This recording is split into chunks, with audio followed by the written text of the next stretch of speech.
Hey Grace, how are you doing? It's been a long time since we last spoke. I was just wondering if you were well. Dave? Yeah, it really has been a long time. I'm fine. I'm doing much better without you. So what do you want? You've got a lot of nerve talking to me after everything you did. It's already been months since you left, and you suddenly want to have a chat? Just to let you know, I'm not interested in catching up or making up with you. I just want to know how you've been recently, that's all. You don't have to be so defensive. You must be feeling lonely living by yourself in that house without me, right? You can't have completely forgotten about me already. Lonely? That's a great joke. I stopped feeling lonely 3 seconds after you walked out the door. Honestly, I felt more angry and sad, but it's already been months. I'm not sad about you anymore. I'm disappointed and still angry enough to not want to have anything to do with you, but otherwise, I'm doing really well. I'm grateful to our lawyers that our divorce went so smoothly and that it was all over so quickly. Thanks to that, I didn't have to meet you in court as often as I expected. Alright, I'm kind of shocked. I thought that you would still feel something for me. I mean, it's only been 6 months, you know? You can't have gotten over me that quickly, can you? I kind of feel like we've really grown apart. I feel like there's a massive distance between us now. We used to be husband and wife, and we were in love. And we lived together and ate dinner together. But look at us now, we're so far apart. Huh? What's your point, Dave? I told you that I'm not interested in talking to you. That includes getting nostalgic about how things used to be. And what do you expect? I don't know where you're living right now, but of course we're far apart, physically and emotionally. We are divorced, and we're never going to see each other ever again. We're complete strangers now. You're no different to any stranger I pass on the street. The difference between you and a stranger is that I would rather have a conversation with any random person rather than speak with you. Grace, don't be so cold. You don't have to be so harsh towards me. I used to be your husband. The key words are used to be. That was until you won the lottery and suddenly started acting like you were better than me. Yeah, it was a lot of money, but I don't understand how you could have changed so much in just a matter of hours. You threw me away on the day you won that lottery, and you're telling me that I'm being cold? I don't have anything to say, and I have no intention of being kind to an idiot like you. Trust me, I feel really bad for what I did. I know I've been an idiot. That's why I messaged you today. I did something terrible, but I wish you could just talk to me. I'm really sorry. I hurt your feelings. I thought about what I did since then, and I've reflected on my actions. I regret ever doing something so stupid and impulsive. And I should have been more rational. We were talking about the winnings, and shouldn't have reacted like that. No, I should have listened to what you said more carefully.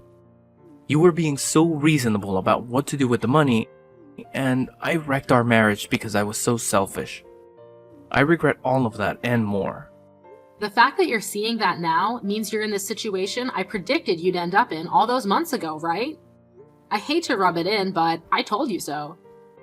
I can't believe it took you so long to realize how wrong you were. I could see it coming from a mile away, but I guess you just had to experience it firsthand.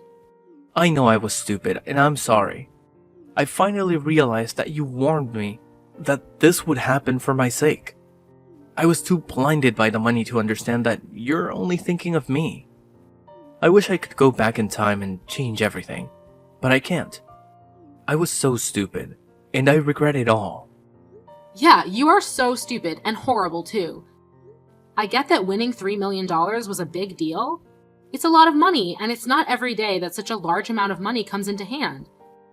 I think anyone would panic and get big ideas about how they want to spend their newfound fortune. I was pretty shocked too, and I won't lie. I thought about all the amazing things we could buy too. But the way you reacted was abnormal.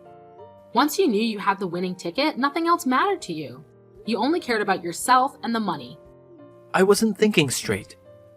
It was like in a dream state, and I couldn't help myself.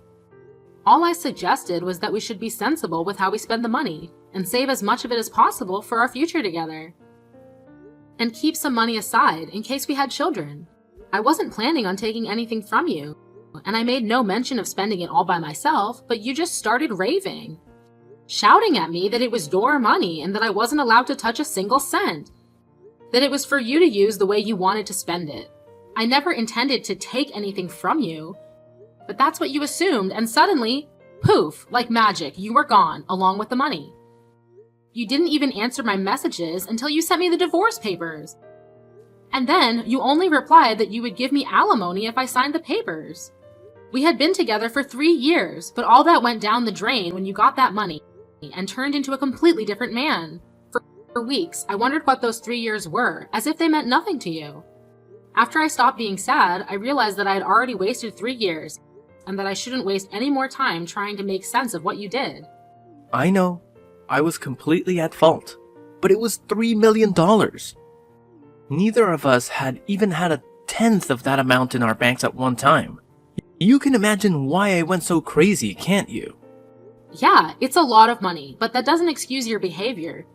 You ranted at me that my parents might come and beg you for money because they're so poor, and that you couldn't trust anyone anymore. You were insulting me and my family with every word you said.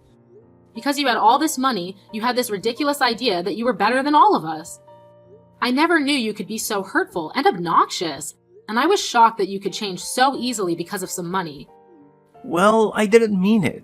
You know that, don't you? I regret everything I didn't say after that. I wish I could take it all back. Really? It sounded like you meant it at the time. Don't try and run away from what you did. It's way too late for you to start begging me for forgiveness. I couldn't care any less about how guilty you feel. Your feeling bad isn't going to change anything. Anyway, what do you want? Let's get this over with. What are you talking about? There's a reason why you messaged me today, isn't there? I know you didn't just message me so that you could apologize. No, I really was worried about you. I wanted to show you that I changed and felt bad about what I did. I guess I also wanted to find out what you did with the money I gave you when we divorced. I was just curious about how you spent it, that's all. Money? That's what you're interested in. You're talking about the lump sum of money you gave me, right? You chose to give me that money instead of sending me regular payments of alimony because you didn't want to risk having to send me alimony payments for the rest of your life, if I remember correctly. Yeah, that money. I gave you $200,000, didn't I? Yeah, you did. What about it? What did you do with it? It's my money, so what does it matter what I did with it? I don't think it's any of your business how I spent it. It's not like you set any conditions for how I spend it when the amount was decided in court. Yeah, but it was my money to begin with.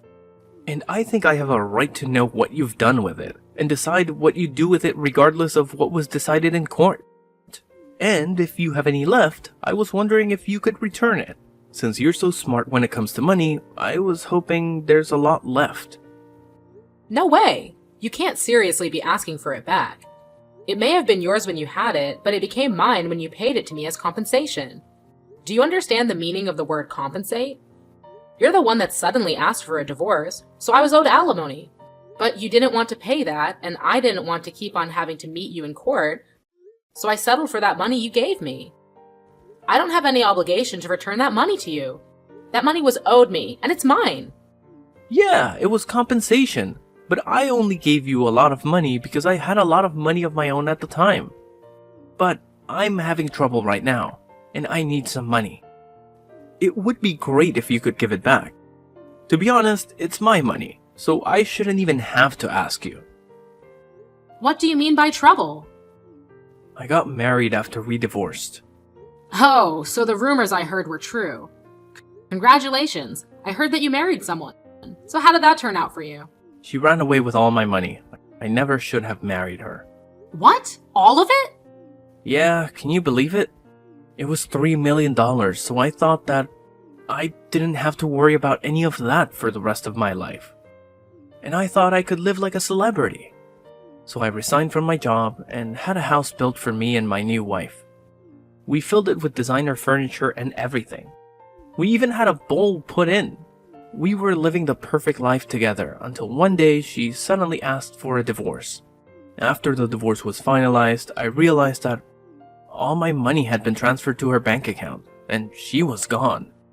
We were divorced. My account was empty, and she had disappeared. She even told her lawyers that I've been cheating on her, even though I've never done anything like that. I'd already lost $1 million in compensation during the divorce for an affair I never had, and she took the rest of what was in my account without me even realizing it. I don't know where she is, but the last I heard, she was living in a penthouse apartment abroad. You said you never cheated on her, but she managed to win the court case. That must have meant that she had enough evidence to argue for compensation. You can try to act a victim all you like, but in the end, it was your own fault. Your own irresponsible actions brought all this upon you. Yeah, fine. She got pictures of me with another woman, but how is this fair that she gets my $1 million in the divorce? It's my money. So you did cheat on her after all. You're a pathetic excuse for a husband. Yeah, alright. Say all you like. Anyway, that's not my point. I've explained why I need the money. Can you give me back the money I gave you? I need it right now. My ex-wife got the house in the divorce too, so I don't have anywhere to live. She's not even using it. She's abroad, but the woman bought it out for sale. I was kicked out of my own house so that she could sell it and take more money from me. Grace, you're still living at the same place we lived in when we were married, right? Can we live together again? Excuse me? Are you asking if you can move in with me? Let's just forget about everything that happened in the past and live together. I want us to start over. I'll be a better husband this time, even if we don't have $3 million. I know we can be happy together. I still love you. We can work through this together. I swear, I'll make you happy this time. No way! You must be out of your mind. It's disgusting how you think that you can slither your way back into my life again. We are over, and we are never getting back together. Ever. The divorce was finalized, and I'm free of you. I don't have anything else to say to you. Plus, I've already moved out of that house and sold it. I'm living somewhere else. What? You moved out? Where are you living now? Are you still close by? I'm not giving you the details of where, but I'll tell you a little about it. Thanks to the compensation I got from you, I was able to buy some pretty reasonable shares. I had to be patient, but it went really well. I managed to earn a profit from it. You bought shares? I never knew that you knew how to do that kind of stuff. Why didn't you tell me when I had $3 million? We could have made an even bigger fortune. Don't be stupid, Dave. It was beginner's luck. And of course, I didn't put the entire $20,000 you gave me into buying shares. I invested a reasonable amount and got lucky. Once I made a decent profit, I backed out and put all the money I made into a savings account. Right now, I'm working full-time and using the money I saved up to live a little more luxuriously. I buy organic and I spend money on the things I love and enjoy. But I still have money saved for a rainy day. Thanks to that, I was able to get a penthouse apartment in a really lovely area. It's not filled with designer furniture, so it might not be as fancy as the place you had, but it's home. I realized early on that it was dangerous to impulse buy when you have so much money at your fingertips, so I try to only buy what I need or really want. I'm doing really well at work too, so everything is going perfectly. Smooth sailing. I was being serious when I said I was doing better without you. Honestly, I'm grateful that you won that lottery, and I'm glad you told me you wanted a divorce when you did. If you hadn't, I would have been stuck with you. You're living in a penthouse apartment too? You're kidding. I never imagined that you would end up being so successful. It's only been 6 months since we divorced. But that's my money you're standing on. You and my other exes, you're both living in luxury thanks to me. It's money we were owed. I didn't know what to say about that money she took from your account, except maybe that it was just karma coming around to bite you in the ass. By the way, how much money do you have saved right now? About $200? You can't be serious. You're turning 36 this year, aren't you? You don't have a place to live, you're unemployed, and you only have $200 saved? I would sympathize, but I know that it's all your own fault. What are you planning to do from now on? I was just kicked out of my own house last week. I haven't been able to find a job yet. I thought that I could sell the house, but my other ex got it in the divorce, so I don't have anything worth selling. I already failed one job interview, and I didn't know what else to do, so I decided to message you hoping that you could help me. What about your parents? Why don't you ask them to let you stay with them while you find a place of your own and a job? Some idiots in my parents' neighborhood found out that I won 3 million and started harassing my parents. Most of it was really childish, you know? Throwing toilet paper around. But they were getting death threats in the mail and stuff too. Some magazines are asking for interviews non-stop. My parents ended up moving away when they cut ties with me. I need your help, Grace. I don't have anyone else. You're the idiot, Dave.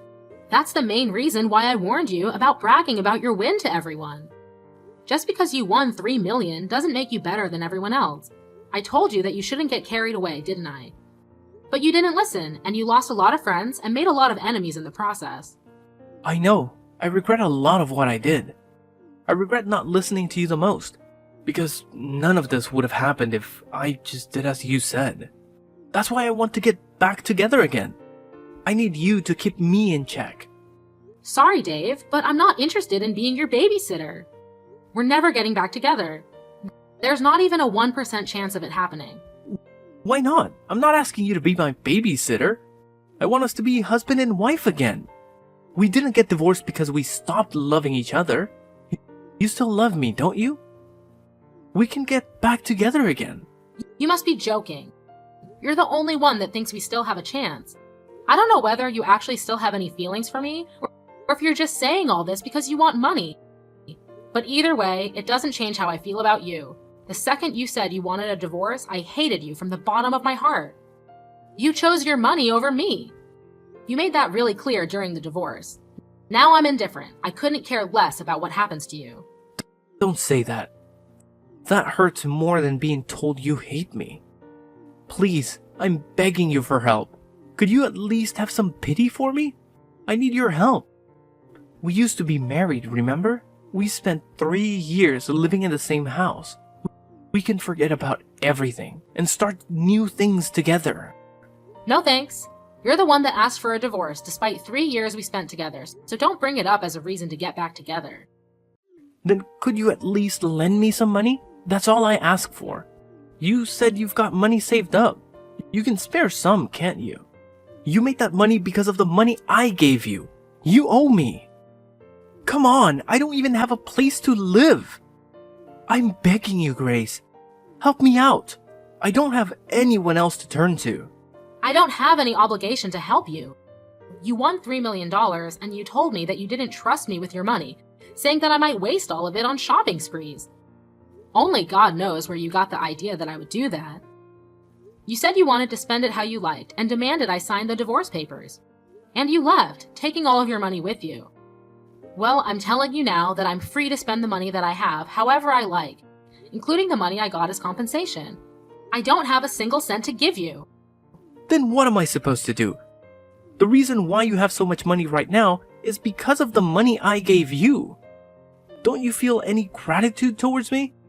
You could at least give me something as a thanks. It's not fair that you're living in a penthouse apartment and have money saved. And still have a job. I don't have anything. How can I accept that? Why should I care whether you accept it or not? You were living in a house filled with designer items and lived the celebrity life for a few months, didn't you? I hear that your new wife was quite beautiful too. You didn't have to work and spent your days relaxing, sleeping, and eating, I guess. Do you remember what you told me when you left me? You said that you were rich and that you deserved better than a boring old woman like me. Even though we're the same age. Even though you would be just as boring without that money. You said that you were going to find someone younger and prettier. Someone that would suit your newfound fortune. Did you think I would forget that you said that? I don't remember saying anything like that at all. But I am sorry, I really am. I wasn't myself then. I didn't think that at all. I've never thought anything like that. You didn't think I was being serious, did you? Ever since we got divorced, I've been thinking about you. I just want to get back together. I realized after spending a few months living with my other wife that the only one for me was you. I need you, Grace. Really? Do you need me? Thanks, I'm so flattered. Is that all you have to say? I'm begging you here. Just listen to what I have to say, please. Can't you be a little interested just for a minute? I just need $1,000, that's all. I won't ask you for any more than that. I'll pay you back. Grace, are you listening to me? If I have $1,000, I can buy lottery tickets again. I'll win a fortune, and I'll be able to give you all the money you want. You've got to be kidding. I guess it's true that money drives people crazy.